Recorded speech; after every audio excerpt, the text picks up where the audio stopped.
Сәлеметсіздер ме оқушылар? Бүгін 5-ші сынып пайыз бөлімі бойынша жиынтық бағалаудың бірінші нұсқасының тапсырмаларын орындаймыз. Бірінші тапсырма берілгені 0,3, 0,7 және 1,2 деген ондық бөлшектер берілген. Біз осыны пайызға айналдыруымыз қажет. Ол үшін 0,3-ті көбейтеміз 100-ге. 0,3-ті 100-ге көбейтетін болсақ, 30 шығады. Яғни 30% болады екен. 0,3 деген 30%. Дәл осылай 0,7-ні 100-ге көбейтеміз, ол 70% болады.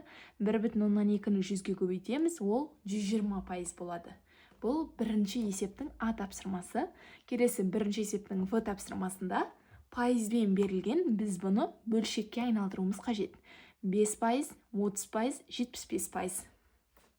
Енді бұл жерде керісінше 100-ге көбейтпейміз, 100-ге бөлеміз, 5-ті бөлеміз 100-ге, бөлшекті қысқартатын болсақ 20-дан 1, ал оны ондық бөлшекке айналдырсақ 0,100-ден 5 шығады екен. 30-ды бөлеміз 100-ге, қысқартсақ 10-нан 3 деген бөлшек қалады, ал бұны ондық бөлшекке айналдырсақ 0,10-нан 3 деген бөлшек шығады, ондық бөлшек шығады. Енді 75-ті бөлеміз 100-ге, бөлшекті қысқартсақ 4-тен 3 деген жай бөлшек, оны ондық бөлшекке айналдыратын болсақ 0,100-ден 75 болады екен. Осымен бірінші есеп аяқталды.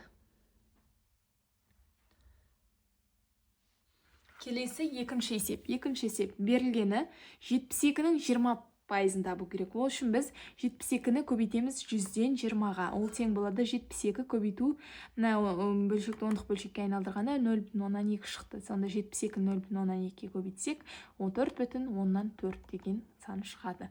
Демек, 72 санының 20%-ы 14,4 екен. Келесі 300-дің 25% табу керек. Дәл осы бірінші есеп сияқты 300-ді көбейтеміз 100-ден 25-ге. Ол тең болады 300 көбейту 100-ден 25-ті ондық бөлшекке келтіргенде 0,125. Енді 300-ді көбейтеміз 0,125-ге. Ол тең болады екен 75-ге. Енді келесі 5%-ы 35-ке тең санды табуымыз керек. Ол үшін біз 35-ті бөлеміз 100-ден 5-ге, ол тең болады 35 көбейту дейміз, бөлшектің орындарын ауыстырамыз. 5-ті астына, 100-ді үстіне жаздық. Енді 5 пен 35-ті қысқартсақ, мына жерде 1 қалады, ал мына жерде 7 қалады.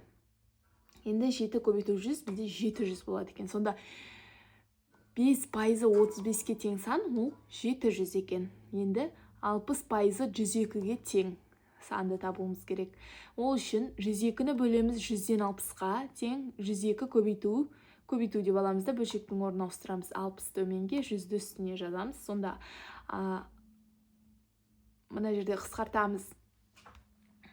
60 пен 102-ні қысқартсақ, бірінші 60 пен 100-ді 20-ға бөліп аламыз. 5, 3 қалады. Енді 3 пен 102-ні қысқартсақ, мына жерде 1 қалады, ал мына жерде 34 болады. Сонда қалғанын көбейтіп жазып қоямыз. 34 көбейту 5 тең болады 170-ге. Сонда 60%-ы 102-ге тең сан, ол 170 деген сан екен. Осымен екінші есеп аяқталды. Келесі үшінші есеп мәтін есеп берілген. Алғашқы бағасы 5000 теңге, ол 12%-ға қымбаттаса, қымбаттаған бағасы қанша теңге болғанын табуымыз қажет. Ол үшін шешімі деп жазамыз. 5000-ді көбейтеміз. Бірінші 5000-нің 12%-ын тауып алайық, сосын оны 5000-ға қоса саламыз. Сонда қымбаттаған бағасы шығады. Сонда 5000 көбейту 100-ден 12 тең. Мына жерде 100 бен 5000-ді қысқартсақ, мына жерде 50 қалады, мына жерде 1 қалады. Демек, 50 көбейту 12 тең болады 600-ге. Енді 5000 қосу 600 тең болады 5600 теңге. Сонда қымбаттаған бағасы ол 5600 теңге болады екен. 600 деген 12%-ы, біз оны мына 5000-ға қостық, сол кезде 5600 шықты. Сонда қымбаттаған бағасы 5600 теңге болады екен.